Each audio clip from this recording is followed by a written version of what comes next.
अध्याय 15 ठोस आकृतियों का पृष्ठीय क्षेत्रफल एवं आयतन। प्रश्नावली 2 चल रहा था। 7 क्वेश्चन कंप्लीट हो चुके हैं। हम आए हैं 8वें क्वेश्चन पे। 8वां क्वेश्चन देखते हैं। एक बेलन के आधार की परिधि 88 सेंटीमीटर और ऊंचाई 10 सेंटीमीटर है। बेलन का आयतन ज्ञात कीजिए।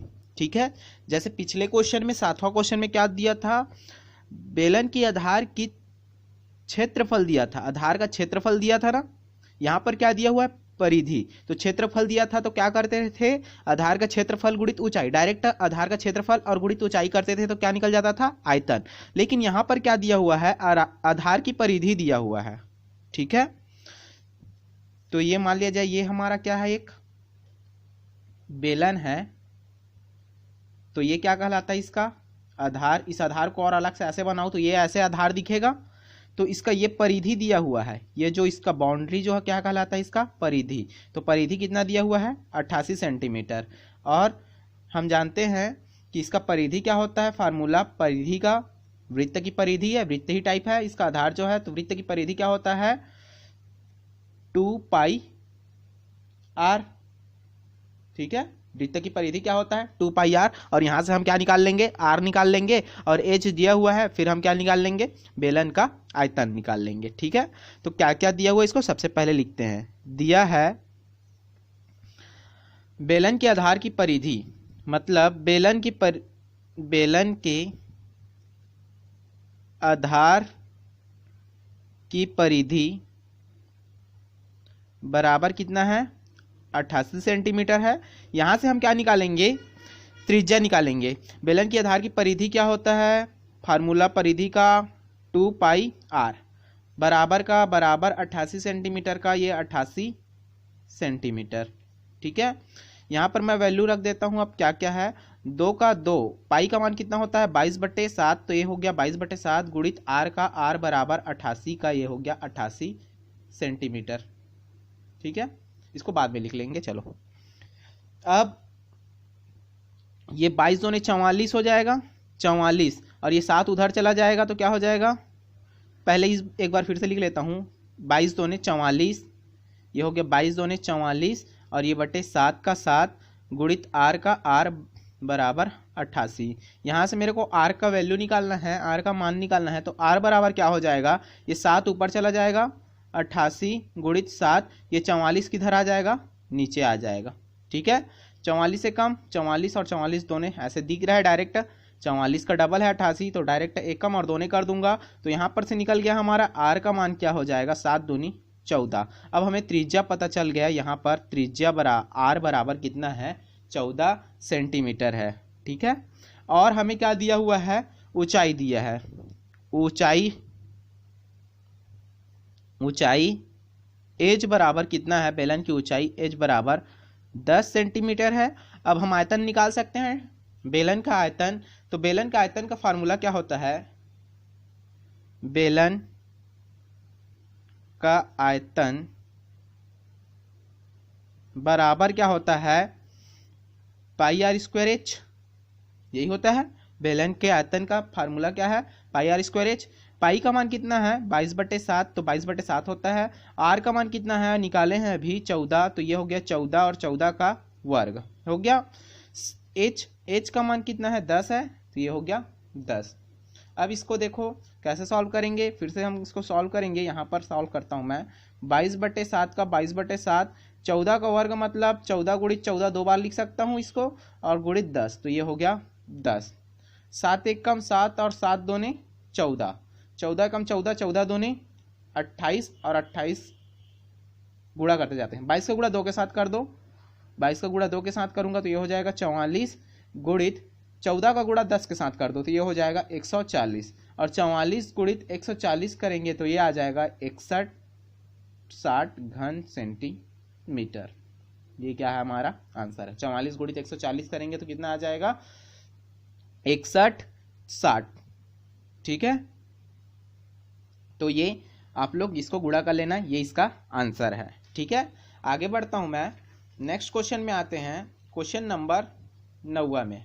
ठीक है, क्वेश्चन नंबर 9 क्या है, एक बेलन का आयतन 3000 80 घन सेंटीमीटर और ऊंचाई 20 सेंटीमीटर है, बेलन की त्रिज्या ज्ञात कीजिए। ये बहुत आसान क्वेश्चन है, सब चीज़ दिया हुआ है। यहाँ पर आर निकालना है, डायरेक्ट बेलन के आयतन के फार्मूला में रखेंगे और वहाँ से आर का मान निकाल लेंगे। सबसे पहले क्या क्या दिया है इसको लिखते हैं। दिया है बेलन का आयतन दिया हुआ है, बेलन का आयतन बराबर 3080 घन सेंटीमीटर, ये घन सेंटीमीटर, और ऊंचाई दिया हुआ है, बेलन की ऊंचाई दिया हुआ है, बेलन की ऊंचाई एच बराबर कितना दिया हुआ है 20 सेंटीमीटर। और हमें निकालना क्या है, त्रिज्या निकालना है, बेलन की त्रिज्या निकालना है, बेलन की त्रिज्या। ये आर हमें क्या करना है, निकालना है। ठीक है, तो हम जानते हैं बेलन का आयतन बराबर क्या होता है, बेलन का आयतन फार्मूला पता है हमें, बेलन की आयतन बराबर क्या होता है, पाई आर स्क्वायर एच होता है। अब बेलन का आयतन दिया हुआ है कितना है 3080 बराबर पाई का मान कितना होता है 22/7, तो ये हो गया 22/7। आर निकालना है हमें, तो ये आर का वर्ग है, तो आर का वर्ग ही रहने देते हैं। एच कितना है 20 है, तो ये हो गया 20 हो गया। अब क्या कर देंगे, इसको डायरेक्ट हम लोग इधर आर का मान निकालना है ना, तो आर को मैं यहीं पर ही रहने देता हूँ, या आर को इस साइड लिख लेता हूँ, और जो नीचे में है ऊपर चला जाएगा, गुणा हो जाएगा। 3080 ये नीचे में है तो ये ऊपर के साथ गुणा हो जाएगा, ये दोनों ऊपर में है तो ये क्या हो जाएगा, नीचे हो जाएगा। ये तो जानते होगे, या इस दोनों को पहले गुणा कर लेना, फिर जैसे पिछले क्वेश्चन को ट्रांसफर किया वैसे इसको भी ट्रांसफर कर देना, पक्षांतर कर देना। ठीक है, अब हम इसको कटाते हैं, तो पहले तो ये शून्य और शून्य कट जाएगा, कट जाएगा। अब मैं किससे कटा देता हूँ, 2 से कटा देता हूँ, 2 एक कम 2, ये हो जाएगा 2 एक कम 2, एक हासिल आएगा 10 हो गया, 2 पंच 10 और 2 चौका 8, 154 गुणित 7 बचा है, और नीचे में कितना बचा है 22 बचा है। अब ये मेरे को डायरेक्ट 11 से कट जा रहा है, 11 एक कम 11 कर दूंगा, 4 बचे तो 11 चौक 44 हो जाएगा, तो 11 कम 11 11 दूनी 22, और ये हो जाएगा 11 एक कम 11, 4 बचा 44 हो गया, 11 चौक 44। ठीक है, अब ये हो गया 14 गुणित 7, 14 गुणित 7/2, ये फिर से कट जाएगा, 2 एक कम 2, 2 सत्ते 14, 7 गुणित 7 आ गया, तो ये हो गया आर स्क्वायर बराबर 7 गुणित 7, मतलब ये 7 का वर्ग है। या इसको और ऐसे लिख सकता हूँ, डायरेक्ट आर बराबर 7 हो जाएगा, या ऐसे करके इसको 49 भी लिख सकता हूँ मैं, 7 सत्ते 49, आर बराबर ये वर्ग इधर आएगा तो इधर क्या बन जाएगा, ये वर्गमूल हो जाएगा 49, ये 49 है। ठीक है, अब 49 किसका वर्गमूल है 7 का। ठीक है, या यहीं पर हम इसको क्या लिख सकते थे, 7 का वर्ग लिख सकते थे, दोनों पर साइड का वर्ग हट जाता। ठीक, तो ये आ गया हमारा आर बराबर 7 सेंटीमीटर, यही क्या है हमारा आंसर है। और यही क्या है हमारा बेलन का त्रिज्या है, बेलन की त्रिज्या आर बराबर 7 सेंटीमीटर। नेक्स्ट क्वेश्चन पे आते हैं, क्वेश्चन नंबर 10वां। क्वेश्चन नंबर 10वां है, एक 35 सेंटीमीटर ऊंचाई वाले जार में 11 लीटर जूस आता है। ठीक है, जार मतलब कि बर्तन होता है, जैसे गंज होता है वैसे ही बेलनाकार का होता है ना, उसी के बारे में बात कर रहा है। एक 35 सेंटीमीटर ऊंचाई वाले जार वेसल में 11 लीटर जूस आता है, जार का व्यास ज्ञात कीजिए। 11 लीटर जूस आता है, यहाँ पर लीटर में दिया हुआ है, लेकिन लीटर को यहाँ पर देखो एक की दिया हुआ है, 1 लीटर बराबर कितना होता है 1000 घन सेंटीमीटर होता है, ये करके पहले से ही हमें दे दिया हुआ है। तो इसको लीटर को हम किस में चेंज कर लेंगे, ये घन सेंटीमीटर में चेंज कर लेंगे। ठीक है, क्योंकि ये क्या हो जाएगा हमारा आयतन हो जाएगा, और ये ऊंचाई दिया हुआ है, और जार का व्यास निकालना है, तो पहले आर निकाल लेंगे और उसका 2 गुना कर देंगे, तो क्या निकल जाएगा, व्यास निकल जाएगा। जैसे इसको सॉल्व किए हैं, करते हैं इसको भी। दिया है जार, या आप बोल सकते हैं बेलन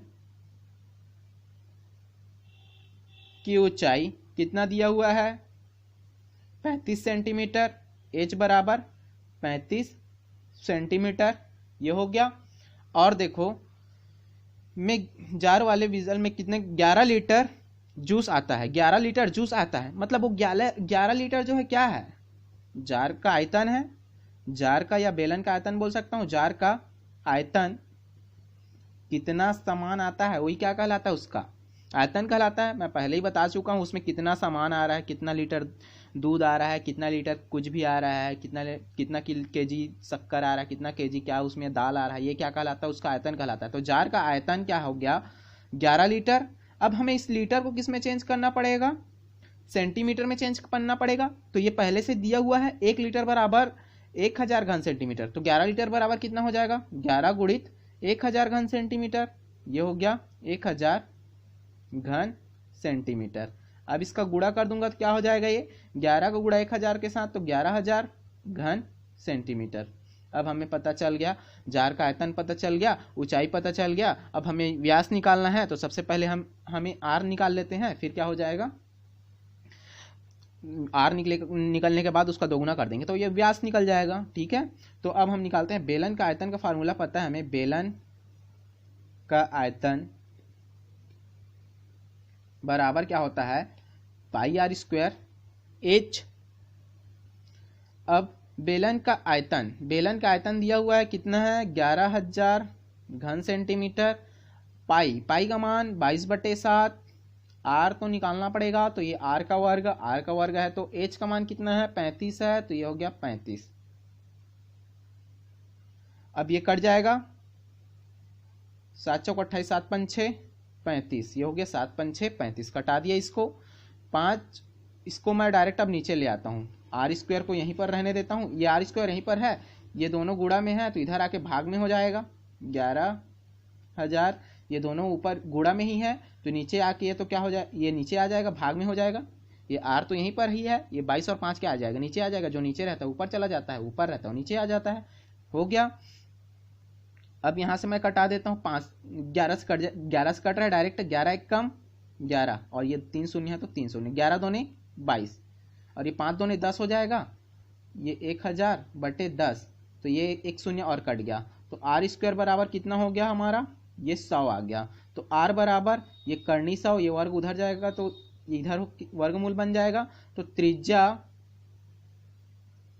आर बराबर 100 किसका वर्गमूल है, तो ये है 10 का, तो 10 सेंटीमीटर आ गया त्रिज्या। अब हमें क्या बोला है, जार का व्यास बोला है, तो जार का व्यास क्या हो जाएगा, जार का व्यास 2 गुणित त्रिज्या का क्या होता है, 2 गुना होता है, तो ये 2 गुणित 10 सेंटीमीटर है, तो ये हो गया 10, और 2 दहम 20 सेंटीमीटर, ये क्या है हमारा जार का व्यास है। ठीक है।